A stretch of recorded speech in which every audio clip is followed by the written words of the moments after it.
ಸ್ನೇಹಿತರೆ, ನಾವು ವಿ ವೆಂಕಟಶ್ಯಾಮ್ ಅವ್ರನ್ನ ಸಾಹಸ ಮನೋಭಾವದ ಬಗ್ಗೆ ಮಾತಾಡಿದ್ದೆ. ಅವ್ರ ಮಾತುಗಳಾದ್ಮೇಲೆ ನಮ್ಮ ಪಾರ್ಟಿಸಿಪೆಂಟ್ಸ್ ಏನ್ ಹೇಳ್ತಾರೆ ಕೇಳೋಣ. ಎಸ್ ಶೈಲಜಾ. ನಮಸ್ಕಾರ ಸರ್. ಸರ್ದು ಒಂದು ಸಾಹಸ ಆ, ಮಯವಾದಂತಹ ಸನ್ನಿವೇಶಗಳು, ಅವ್ರ ಪ್ರವಾಸ, ಇದ್ರ ಬಗ್ಗೆ ಎಲ್ಲ ನೋಡಿದಾಗ ಬದುಕು ಒಂದು ಸಾಹಸ ಅಂತ ಹೇಳ್ತಾರೆ ಬಹಳಷ್ಟು ಜನ. ಆದ್ರೆ ಬಹಳಷ್ಟು ಜನರ ಮಾತಿನಲ್ಲಿ ಸುಮ್ಮನೆ ಅವರು ಅದನ್ನ ಹೇಳ್ತಾರ ಹೊರತು ಅನುಭವ ಕಡಿಮೆ ಇರುತ್ತೆ. ಆದ್ರೆ ಸರ್ದು ಒಂದು ಇವತ್ತು ನಾವು ಈ ಒಂದು ತಾಸು ಅದ್ರ ಬಗ್ಗೆ ನೋಡಿದಾಗ ಸರ್ ನಾವು ಪ್ರವಾಸ ಹೋಗಿದ್ವೇನೋ ಅನ್ನತಕ್ಕಂಥ ಒಂದು ಭಾವ ನಮ್ಗೆ ಏರ್ಪಡ್ತು. ಅಲ್ಲದೆ ನಮಗೂ ಕೂಡ ಪರೋಕ್ಷವಾಗಿ ಬಹಳಷ್ಟು ತಿಳುವಳಿಕೆ ಹೆಚ್ಚಾಯ್ತು ಸರ್. ಅಂದ್ರೆ ಬದುಕಿನಲ್ಲಿ ನಮ್ಗೆ ನಾವ್ ಎಲ್ಲ ರೋಡುಗಳು ಉತ್ತಮವಾದ ರೋಡ್ಗಳಿರಲ್ಲ. ಕಚ್ಚಾ ರೋಡ ಕೂಡ ಏನಾಗುತ್ತಾ, ಕಚ್ಚಾ ರಸ್ತೆ ಉತ್ತಮ ಚಾಲಕರನ್ನು ಸೃಷ್ಟಿಸುತ್ತಂತೆ. ಸರ್ದ್ ಒಂದು ಸನ್ನಿವೇಶ ಹೇಳಿದ್ರು ಹಾ, ಅಲ್ಲಿ ಕೆಸರಲ್ಲಿ. ಅದೆಲ್ಲ ಒಳ್ಳೆ ಒಳ್ಳೆ ಕೋಟ್ ಹೇಳ್ಬಿಟ್ರಿ. ಹಾ ಸರ್, ನಿಜವಾಗ್ಲು ಅಂದ್ರೆ ನನ್ಗೆ ಈ ಒಂದು ಲೈಫ್ ಬಗ್ಗೆ ಒಂದು 100,000 ಮಾತುಗಳನ್ನ ಸರ್ದ್ ಅನುಭವ ನೋಡಿದ್ಮೇಲೆ ಬರಿಬೋದು ಸರ್. ನನ್ಗೆ ಅಷ್ಟೊಂದು ಸೊ ಒಂದು ಅವ್ರಿಗೊಂದು ಪುಸ್ತಕ ಪರೋಕ್ಷವಾದ ಬರೆಯಕ್ಕೆ ಜ್ಞಾನ ಇದೆ. ಹೇಳಿದ್ದೀನಿ, ನೀವೊಂದು ಅವ್ರು ನೋಡ್ಬಿಟ್ಟು ಒಂದು ಪುಸ್ತಕ ಬರೀತೀನಿ ಅಂತಿದ್ದೀರಾ. ಗುಡ್. ಇಲ್ಲ ಸರ್, ನಿಜವಾಗ್ಲೂ ನಮ್ಗೆ ಸರ್ ಬಹಳಷ್ಟು ಮೋಟಿವೇಶನ್ ಆಯ್ತು ಸರ್. ಸರ್ ಲೈಫ್ ನೋಡಿ, ಹ್ಮ್ ಹೌದು ಅವ್ರು ಒಂದು ಕೊಟೇಶನ್ ಹೇಳಿದ್ರು, ಅದ್ ನೆನಪಾಯ್ತು ಸರ್. ಬುದ್ಧ ಅವ್ರು ಹೇಳಿದ್ದು ಅಂದ್ರೆ ಹ್ಮ್ ನಿಮ್ಗೆ ಏನ್ ಬೇಕು ಅದೆಲ್ಲ ಸಿಗುತ್ತೆ, ಆದ್ರೆ ಅದು ಕಂಫರ್ಟ್ ಝೋನಿನ ಹೊರಗಿದೆ ಅಂತ. ಅಂದ್ರೆ ನಾವ್ ಯಾವಾಗ ಎಫರ್ಟ್ ಝೋನಿಗೆ ಹೋಗ್ತಿವಿ ಆಗ ನಮ್ ಬದುಕಲ್ಲಿ ಬದಲಾವಣೆ ಆಗಕ್ಕೆ ಶುರು ಆಗುತ್ತೆ. ಬರೀ ಕನ್ಸ್ ಕಂಡ್ರಲ್ಲ, ಹ್ಮ್ ಕನ್ಸ್ ಕಂಡದನ್ನ ನಾವ್ ಅದನ್ನ ಚೇಂಜ್ ಮಾಡೋದನ್ನ ಕಲಿಬೇಕಂದ್ರೆ ಎಫರ್ಟ್ ಝೋನಿಗೆ ಹೋಗ್ಬೇಕು. ಅದು ಹ್ಮ್ ಸಾಕಾರ ಆಗೋದಕ್ಕೀನೇ ಎಫರ್ಟ್ ಅನ್ನೋದು ಸರ್ ಲೈಫ್ ಇಂದ ನನಗೆ ಗೊತ್ತಾಯ್ತು ಸರ್. ನಮಗೂ ಕೂಡ ಅವ್ರ ಪ್ರವಾಸದ ಪ್ರತಿ ಕ್ಷಣಗಳು ಕೂಡ ನಮ್ಮ ಬದುಕಿನಲ್ಲೂ ಕೂಡ ಅವು ನೆನಪಾಗಿ ಉಳಿತಾವ್ ಸರ್. ಒಳ್ಳೆ ಸುಮಧುರ ನೆನಪುಗಳಾಗಿ, ಓಕೆ. ಒಳ್ಳೆ ನೇತ್ರಾವತಿ, ಪ್ರೇರಣೆಯಾಗಿ. ಹ್ಮ್. ಒಂದೆರಡು ಮಾತು. ನೇತ್ರಾವತಿ ಮಾತಾಡ್ರಿ, ಅನ್ಮ್ಯೂಟ್ ಮಾಡ್ಕೊಳ್ಳಿ.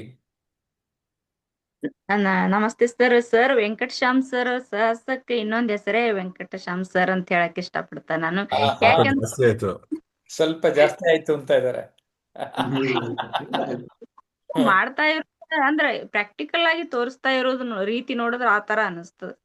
ಯಾವುದೇ ಅಲ್ಲಿ ಅವ್ರ ಸಿಂಪಲ್ ಮನ್ಸು ವರ್ಕ್. ಬಿಚ್ಚಿ ಹೇಳ್ತಾರೆ ಸರ್, ಅದರಿಂದ ಅವ್ರಿಗೆ ಅನ್ಸಿದ್ದೆ ಹೇಳ್ತಾ ಇದ್ದಾರೆ ಅಷ್ಟೇ. Okay, good. ಅದೇ ತಡಾಕ ಅವು ಯಾವುದೇ ಸುತ್ತುದಾಗ್ಲಿ ರಿಸ್ಕ್ ತಗೊಳ್ಳೋದಾಗ್ಲಿ ಮತ್ತೆ ಅಟ್ ಅಸಾಮಾನ್ಯವಾದದ್ದು ಅಲ್ಲ ಅಂತ ಅನಿಸ್ತದ ನನಗೆ. ಯಾವುದೇ ಅಲ್ಲಿ ಎಕ್ಸಲೆಂಟ್ ಅದ್ ಯಾವುದೇ ಮಾಡ್ತಾ ಇರೋದು. ಮತ್ತೆ ಕರ್ಮ ಕಮ್ಸ್ ಅಂತಂದ್ರಲ್ಲ, ಅದು ಬ್ಯಾಕ್ ಅಂತ ಅಂದ್ರೆ ನಾವ್ ಏನ್ ಮಾಡ್ತಿರ್ತೀವಿ ಅದೇ ನಮಗ್ ನೆಕ್ಸ್ಟ್ ಸಿಗ್ತದಂತ ಅನ್ನೋಕೆ ಅದು ಒಂದು ಪ್ರಾಕ್ಟಿಕಲ್ ಆಗಿ ನಿಮಿಷ ದೊರೆತಂತ ಸಂದರ್ಭ. ಮತ್ತೆ ಯಾವುದೇ ಅಲ್ಲಿ ಸರ್, ಈಗ ನಾನು ಈಗ ಹೋಳಿ ಮೂನ್ ಅಂತ ಹೇಳಿದ್ರಲ್ಲ, ಅದು ತುಂಬಾ ಚೆನ್ನಾಗಿತ್ತು. ಅದು ಒಂಥರ ಏನೋ ಅದು ಅಂದ್ರೆ ಯಾವುದೇ ಒಂದ ಕೇಳಲಾರ್ದಂತ ಒಂದ್ ಏನೇನೋ ಪ್ಲೇಸ್ ತೋರ್ಸುದ್ರಿ. ಮತ್ತ ಅವು ಇದು ಸೈನಿಕರದು ಇದು ತೋರ್ಸುದ್ರಲ್ಲ, 120 ಇದು ಅಂತ ಹೇಳಿ ಅವೆಲ್ಲ ಟ್ಯಾಂಕ್ಗಳು ಅವು ತುಂಬಾ ಅದ್ಭುತವಾಗದ್ದು. ಅಂದ್ರೆ ಯಾವುದೇ ಅಲ್ಲಿ ಮನುಷ್ಯ ಏನು ಪಾಸಿಬಲ್ ಏನ್ ಇಂಪಾಸಿಬಲ್ ಅನ್ನೋ ಅಸಾಧ್ಯ ಅನ್ನೋದೇನೆ ಸಾಧನೆ ಮಾಡಿ ತೋರಿಸುವಂತ ರೀತಿ ನಿಮ್ ನೋಡಿದ್ರೆ ಅರ್ಥ ಆಗುತ್ತದೆ ಸಂಪೂರ್ಣ ಅಸಾಧ್ಯ ಪರಿಪೂರ್ಣ. ಅಂತ ಇದ್ ಮಾಡ್ಕೊಂಡು ಹೋಗ್ಲಿಲ್ಲಮ್ಮ. ಆಕ್ಚುಲ್ ಆಗಿ ಹೋದ್ವಿ, ಅಲ್ಲಿ ಆಪರ್ಚುನಿಟಿ ಪ್ರೆಸೆಂಟ್ ಆಯ್ತು. ಅರೆ ಯಾಕೆ ಮಾಡಬಾರ್ದು ಅನ್ನಿಸ್ತು, ಮಾಡಿರೋದು ಅಷ್ಟೇ, ಇನ್ನೇನು ಅಲ್ಲ.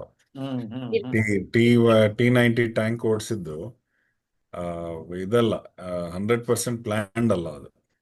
ಅಲ್ಲಿ ಹೋದ್ವಿ, ಅಲ್ಲಿ ಓಡಿಸ್ತೀರಾ ಅಂತಂದ್ರು, ಹೆಂಗೆ ಅಂತ ಅಲ್ಲೇ ಹೇಳ್ಕೊಟ್ರು, ಆಯ್ತು ಅಷ್ಟೇ. Okay okay. ಹಿಂದೆ ಮುಂದೆ ಜನ ನೋಡ್ತಾ ಇದ್ರು, ನಾವು ಮಾಡಿದ್ದು ಅಷ್ಟೇ. ಕ್ರಿಯೇಟಿವಿಟಿ ಇದಕ್ಕೆ ನಾನು ಹ್ಯಾಟ್ಸ್ ಹೇಳ್ತೀನಿ ಸರ್. ಧನ್ಯವಾದ. ಓಕೆ, ಆನಂದ್.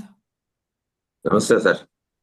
ಸರ್, ತಮ್ಮ ಪ್ರವಾಸ ಕಥನದ ಒಂದು ಸಾರಾಂಶ ಹೇಳ್ಬೇಕು ಅಂದ್ರೆ, ಎಷ್ಟು ಜನನೋ ಅಂದ್ರೆ ಪ್ರಪಂಚದಿಂದ ಅಥವಾ ನಮ್ಮ ದೇಶದಿಂದ ಎಲ್ಲೆಲ್ಲಿಂದಾನೋ ಒಂದೊಂದು ಜಾಗಕ್ಕೆ ಬಂದಿರ್ತಾರೆ. ಅಂತ ಒಂದು ಜಾಗದಲ್ಲಿ ಒಂದಷ್ಟು ಜನನ ಎಕ್ಸ್ಪೀರಿಯನ್ಸು ಮತ್ತೆ ಅವರು ಒಂದು ನಾವು ಪರಿಚಯ ಆಗೋದು. ಸೊ ಇವೆಲ್ಲನೂ ಒಂಥರ ಬ್ಯೂಟಿಫುಲ್. ಯಾಕೆಂದ್ರೆ ಕೆಲವರು ನಮ್ಮ ಹತ್ರದಿಂದ ನೋಡ್ದಂಗೆ ಅನ್ಸ್ಬಿಡುತ್ತೆ, ಅವ್ರನ್ನ ಮಾತಾಡ್ಸ್ಬೇಕು ಅನ್ಸುತ್ತೆ, ಎಲ್ಲ ನೋಡಿದ್ದೀವಿ ಅನ್ಸುತ್ತೆ. ಸೊ ಇದೆಲ್ಲನೂ ಒಂದೊಂದು ಟೈಮು ಯಾವ್ದೋ ಕೆಲವು ಜಾಗ ನಾವು ನೋಡಿದ್ದೀವಿ ಅನ್ನೋ ಅನ್ಸುತ್ತೆ. ಸೊ ಈ ತರ ಎಲ್ಲ ನೀವು ಅಷ್ಟು ದೂರ ಅಂತಂತ ದುರ್ಗಮ ಪ್ರದೇಶಗಳಂದ್ರೆ ಸಾಮಾನ್ಯ ಜನರು ಹೋಗ್ದಿರಂತ ಜಾಗಗಳಿಗೆ ಹೋಗಿ ಆ ಅಡ್ವೆಂಚರ್ನೆಲ್ಲ ಅನುಭವಿಸಿ ಆಸ್ವಾದಿಸಿ ನಮಗೆ ತೋರಿಸಿದ್ದಾರೆ sir. Thank you very much sir. Thank you. ಇದೆಲ್ಲ ನಮ್ ದೇಶದಲ್ಲೇ ಇದೆ ರೀ, ಎಲ್ಲ ದುರ್ಗಮ ನಮ್ ದೇಶದ್ದೇ. ಅದೇ ದುರ್ಗಮ ಪ್ರದೇಶಗಳು ಸಾಮಾನ್ಯ ಜನರು ಹೋಗಕ್ ಆಗಲ್ಲ ಒಂದೊಂದ್ಸಾರಿ. ಆಕ್ಸಿಜನ್ ಪ್ರಾಬ್ಲಮ್ ಹಂಗ ಅಂತಾರೆ ಸರ್. ಅನ್ಕೊಂಡ್ರೆ ಅಷ್ಟೇ. ಅದೇ ಆಕ್ಸಿಜನ್ ಪ್ರಾಬ್ಲಮ್ ಕಷ್ಟ ಆಗುತ್ತೆ. ಹೋದ್ರೆ ಒಂದ್ 40 ನಾನು ವರ್ಷದಲ್ಲೇ ಆಸ್ತಮಾಟಿಕ್. ಹೋಗ್ಬೇಕು. ಹ್ಮ್. ನಿಮ್ಗೆ ಎಸ್ ಸರ್. ಪಾಯಿಂಟ್ ಹೇಳ್ತೀನಿ ಆನಂದ್ ಅವ್ರೆ, ನಾನು ಎಸ್ ಸರ್. ಆಸ್ತಮೆಟಿಕ್. ನಾನು ಹೋಗಿ ಬಂದಿದ್ದೀನಿ. Yes sir. ಸೊ ನನ್ಗಾಗ್ಬೇಕಾದ್ರೆ ನಾರ್ಮಲ್ ಆಗಿರೋರ್ಗೆ ಯಾಕಾಗಲ್ಲ? Yes sir. Yes. This thing. Next Hariprasad. ನಮಸ್ಕಾರ ಸರ್. ನಮಸ್ಕಾರ.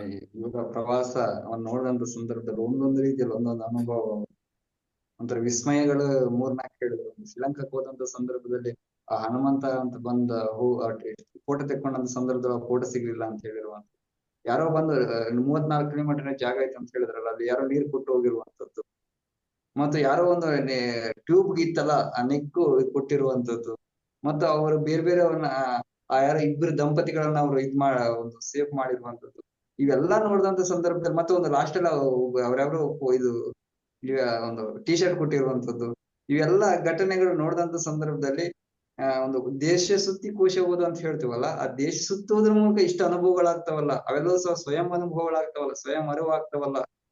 ಅವರಂತಹ ಸಾಹಸ ವ್ಯಕ್ತಿಗಳಾಗಿ ನಮಗೊಂದು ಸಾಹಸ ಪ್ರವೃತ್ತಿಯನ್ನ ನಾವು ಮಾಡ್ಬೋದಲ್ಲ ಅಂತಕ್ಕಂಥ ಒಂದು ಚಿಕ್ಕ ಕಣ ಅವರು ನಮ್ಮಲ್ಲಿ ಹುಟ್ಟಿಸಿದ್ರು ಅಂತ ಹೇಳಕ್ ಇಷ್ಟಪಡ್ತೀನಿ. ಎಸ್ ರಮೇಶ್. ನಮಸ್ತೆ ಸರ್. ಭಾಷೆಗಿಂತ ಮನಸ್ಸಿನ ಭಾಷೆ ಮುಖ್ಯ ಅನ್ನೋದು ತಮ್ಮ ಒಂದು ಘಟನೆಯಿಂದ ಪ್ರೂವ್ ಆಗಿ ನೋಡ್ದಂಗಾಯ್ತು ಸರ್. ಮನಸ್ಸಿನ ಭಾಷೆ ಮುಖಾಂತರ ನಾವು ಈಸಿಯಾಗಿ ಕಮ್ಯುನಿಕೇಟ್ ಮಾಡ್ಬೋದು ಕೆಲವೊಂದು ಸಂದರ್ಭಗಳಲ್ಲಿ ಏನಾದ್ರು ತಿಳ್ಕೊಂಡೆ ಸರ್. ಮತ್ತೆ ಯಾವ್ದು ಅಸಾಧ್ಯ ಇಲ್ಲ, ಮನಸ್ಸಿದ್ದರೆ ಮಾರ್ಗ ಅನ್ನೋದು ನಿಮ್ಮ ಕಥೆಯಿಂದ ನಾನು ತಿಳ್ಕೊಂಡಿದ್ದೀನಿ ಸರ್. ಪ್ರತಿಯೊಂದನ್ನು ಅವಕಾಶವಾಗಿ ಬಳಸ್ಕೊಳ್ಳೋದ್ರಿಂದ ಪ್ರತಿಯೊಂದರಲ್ಲೂ ಅಡ್ವೆಂಚರ್ ಸಾಹಸವನ್ನು ಕಾಣ್ಬೋದು ಅಂತ ತಿಳ್ಕೊಂಡೆ ಸರ್. ಧನ್ಯವಾದಗಳು. Okay, good. Yes sir, Venkatashyam sir, final 1-2-3 ಮಾತು. ರಿಸ್ಕ್ ತಗೊಳ್ದಿರೋ ಜೀವನ ಇಲ್ಲ. ಈಗ ಉಸಿರಾಡ್ತಾ ಇದ್ರು ರಿಸ್ಕ್ ಇದೆ, ಹಂಗಂತ ಉಸಿರಾಟ ನಿಲ್ಸಕ್ಕಾಗಲ್ಲ.